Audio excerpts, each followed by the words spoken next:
अस्सलाम वालेकुम दोस्तों, कैसे हैं आप सब। उम्मीद करती हूँ कि अल्लाह के फ़ज़ल से आप ठीक होंगे। पारा नंबर 11 है और सूरह यूनुस में हज़रत यूनुस अलैहिस्सलाम का वाक़या बयान किया गया है। कौम यूनुस का वाक़या ये है कि नैनवा इलाका मुसल में ये लोग रहते थे। कुफ्र और शिरक में इस कदर मुब्तला थे कि अल्लाह ताला को बुलाए बैठे थे, बुतों की पूजा करते थे और उन्होंने हज़रत यूनुस अलैहिस्सलाम की तकज़ीब भी की जब उन्होंने उनको हुक्म दिया कि एक अल्लाह की इबादत करो, बुतों की पूजा छोड़ दो, सीधे रास्ते पे चलते रहो, अल्लाह ताला तुम पे करम नवाजियाँ फरमाएगा। अगर तुमने ऐसा ना किया तो अज़ाब नाज़िल होगा। लेकिन उन्होंने कोई परवाह ना की। आपने इन्हें बहुक्म इलाही नज़ूल अज़ाब की खबर दी। इन लोगों ने आपस में कहा कि हज़रत यूनुस अलैहिस्सलाम ने आज तक कभी झूठ नहीं बोला, कोई गलत बात नहीं की। देखो, अगर वो रात को यहाँ रहे जब तो कोई अंदेशा नहीं, और अगर उन्होंने रात यहाँ ना गुजारी तो समझ लेना चाहिए कि अज़ाब आएगा। शब में हज़रत यूनुस अलैहिस्सलाम वहाँ से तशरीफ़ ले गए। सुबह को सारे अज़ाब नमूदार हो गया। आसमान पर से हैबतनाक अबर आया और धुआं कसीर जमा हुआ, तमाम शहर पर छा गया। ये देखकर इन्हें यकीन हुआ कि अज़ाब आने ही वाला है, तो उन्होंने हज़रत यूनुस अलैहिस्सलाम की जस्तजू की, यानी उनको तलाश किया, लेकिन वो कहीं भी ना मिले। इन्हें और ज़्यादा अंदेशा हुआ तो वो माँ अपनी औरतों, बच्चों और जानवरों के जंगल को निकल के मोटे कपड़े पहने और तौबा और इस्लाम का इजहार किया। शोहर से बीबी और माँ से बच्चे जुदा हो गए और सब ने बारगाह इलाही में गिरयाज़ारी शुरू कर दी और कहा कि जो यूनुस अलैहिस्सलाम लाए इस पर हम ईमान लाए और सदके दिल से तौबा की, यानी तौबा सदका की। जो मज़ालिम इनसे हुए थे इनकी दफ़ा किया, बराए माल वापस किए। खता कि एक पत्थर दूसरे का किसी की बुनियाद में लग गया तो बुनियाद उखेड़ कर वो भी वापस कर दिया गया। अल्लाह ताला ने अखलास को साथ दुआएं की और परवरदिगार ने इन पर रहम किया और दुआएं इनकी कबूल फरमा ली।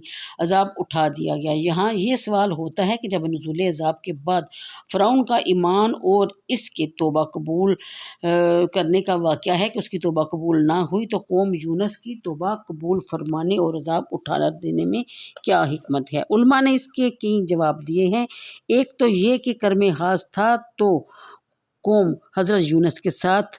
दूसरा जवाब ये है कि फ़िरौन अज़ाब में मुब्तला होने के बाद ईमान लाया जब उम्मीद ज़िंदगानी बाकी ना रही, और कौम यूनुस अलैहिस्सलाम से जब अज़ाब करीब हुआ तो वो इसमें मुब्तला होने से पहले ईमान ले आए और अल्लाह ताला के सामने सच्चे दिल से तौबा की और अल्लाह ताला ने इनकी तौबा कबूल फरमा ली।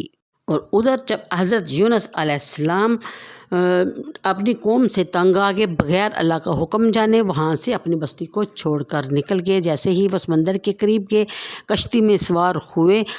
कश्ती बीच समंदर के जाके अचकोले खाने लगी।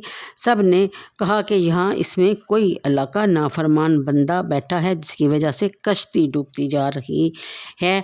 तो कुरा डाला गया कि कौन है वो, लेकिन कुरा जो है हज़रत यूनुस अलैहिस्सलाम के ऊपर ही ठहरा। कुरा क्या होता था? कुरा उस ज़माने में आप एक लोटा समझ लीजिए कि उसकी जो लोटे की टूटी होती है, अगर लोटे को घुमाया जाता, वो घुमाने वाले लोटे हुआ करते थे जिनको कुज़ा भी कहा करते थे, उनको घुमाया, उसमें पानी डाल के उसको घुमाते हैं तो वो जिस बंदे की तरफ टूटी का रुख होता है उसी को गुनाहगार समझा जाता था।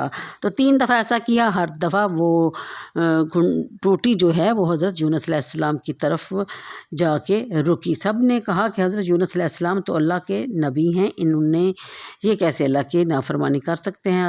हज़रत यूनुस अलैहिस्सलाम समझ गए कि अभी तक अज़ाब नहीं आया, मैंने जल्दी की इसलिए शायद अज़ाब उठा लिया गया है और मैं ही वो गुनहगार हूँ जिसकी वजह से कश्ती डूबती जा रही है। लिहाजा हज़रत यूनुस अलैहिस्सलाम ने कहा कि मैं ही वो गुनहगार हूँ, भाइयों मुझे बेशक आप लोग समंदर में डाल दीजिए ताकि आप लोग खैर आफियत से अपनी जगह, अपनी मंजिल मकसूद तक पहुँच सकें। चनाचा हज़रत यूनुस अलैहिस्सलाम को उन्होंने धक्का दिया और वो समंदर में जा गिरे। उधर समंदर में हज़रत अल्लाह ताला ने एक मछली को हुक्म दिया कि वो अपना मुंह खोले और हज़रत यूनुस अलैहिस्सलाम को निगल जाए, और निगलना ही है, हज़म नहीं करना, खाना नहीं, चबाना नहीं। और बाद मुफस्सिरीन ने लिखा है कि वो एक درخت تھا جس کے پتے بہت بڑے تھے اور ان میں ایسی خوشبو تھی کہ کوئی بھی چھوٹا موٹا کیڑا مکوڑا یعنی حشرات جو ہیں وہ حضرت یونس علیہ السلام کے قریب تک نہ پہنچے، کیونکہ ان کا جسم بہت کمزور ہو چکا تھا، اوپر کی جسم کی جو جلد ہوتی ہے وہ بالکل پانی میں رہنے کی وجہ سے گل چکی تھی۔ یہ بھی بتایا جا رہا ہے کہ حضرت یونس علیہ السلام کم از کم 40 دن یا 30 دن یا 3 دن یا 7 دن مچھلی کے پیٹ میں رہے۔ یونس علیہ السلام نے جب توبہ کی، اللہ تعالیٰ نے پھر آیت نازل کی، جس کو ہم آیت کریمہ بھی کہتے ہیں۔ آیت کریمہ کو پڑھنے کے کئی فضائل بتائے گئے ہیں۔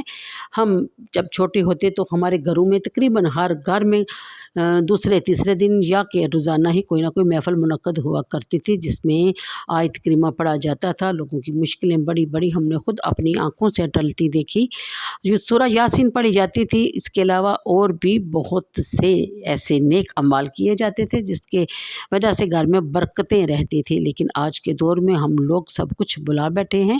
اسی وجہ سے ہم بہت ہی مشکلوں کا شکار ہونے کے ساتھ ساتھ اسلام سے بھی دوری بڑھتی جا رہی ہے۔ تو آپ سے گزارش ہے کہ اللہ تعالیٰ کے پاک ناموں سے، اس کے پاک کلام سے اپنے گھر میں رحمتیں اور برکتوں کا نزول پھر سے دوبارہ شروع کریں۔ اللہ تعالیٰ ہم سب پہ رحمتیں اور برکتیں نازل فرمائے۔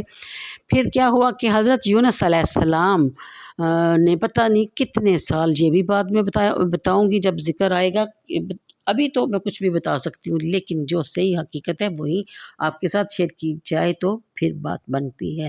لہٰذا حضرت یونس علیہ السلام کی جب توبہ قبول ہوئی تو مچھلی کو حکم ملا کہ اس کو دریا کے کنارے پھینک دیا جائے۔ چنانچہ اس مچھلی نے حضرت یونس علیہ السلام کو دریا کے کنارے ایک بہت بڑی بیل تھی، جسے کدو کی بیل اکثر لوگوں نے لکھا ہے، اس لیے کدو کو نبی کریم صلی اللہ علیہ وسلم نے پسند فرمایا ہے اور اس کو کدو شریف کہا گیا ہے۔ یہ بھی ادب کا تقاضا ہے۔ مفسرین نے یہ بھی لکھا کہ وہاں اللہ تعالیٰ کے حکم سے ایک بکری آیا کرتی تھی جو ہر روز حضرت یونس علیہ السلام کو اپنا دودھ پلایا کرتی تھی، اور اس طرح حضرت یونس علیہ السلام بہت جلد صحت مند ہو گئے۔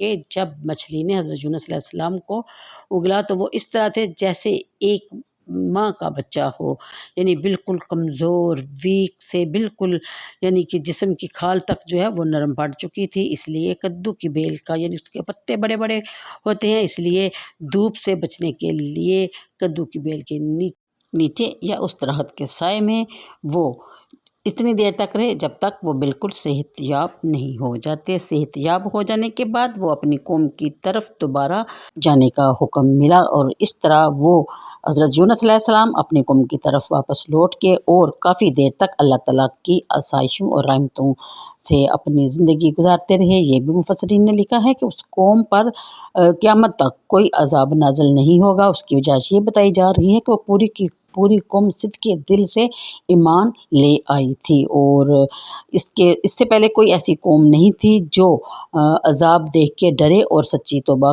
کرے۔ جس نے بھی عذاب کو دیکھا، یعنی کہ اس سے پہلے جتنی بھی سابقہ قومیں تھیں وہ عذاب کو دیکھ کے ڈرتی تو تھی، اللہ سے توبہ مانگتی تھی، دعائیں کرواتی تھی، مگر چند روز گزر جانے کے بعد پھر اپنی وہی روش اختیار کر لیتی تھی۔ لیکن یہ واحد قوم تھی کہ جس نے ایک دفعہ توبہ کی تو اسی توبہ پر قائم بھی رہے، اور حضرت یونس علیہ السلام وہ واحد نبی تھے کہ جن کو جو مچھلی کے پیٹ میں، یعنی 3 اندھیریاں بتائی گئی، ایک سمندر کی اندھیری، دوسری مچھلی کے پیٹ کی اندھیری، اور تیسری سمندر کی گہرائی کی اندھیری، اور وہاں انہوں نے 40 دن تک دن رات اللہ تعالیٰ سے معافی مانگی اور دعائیں، یعنی آیت کریمہ جو ہے وہ پڑھا۔ اس سے ان کی مصیبتیں بھی ٹلی، اور یہ بھی ثابت ہوتا ہے کہ آیت کریمہ مصیبتوں کو ٹالنے کے لیے ایک خاص عمل ہے جو ہم سب کو کرنا چاہیے۔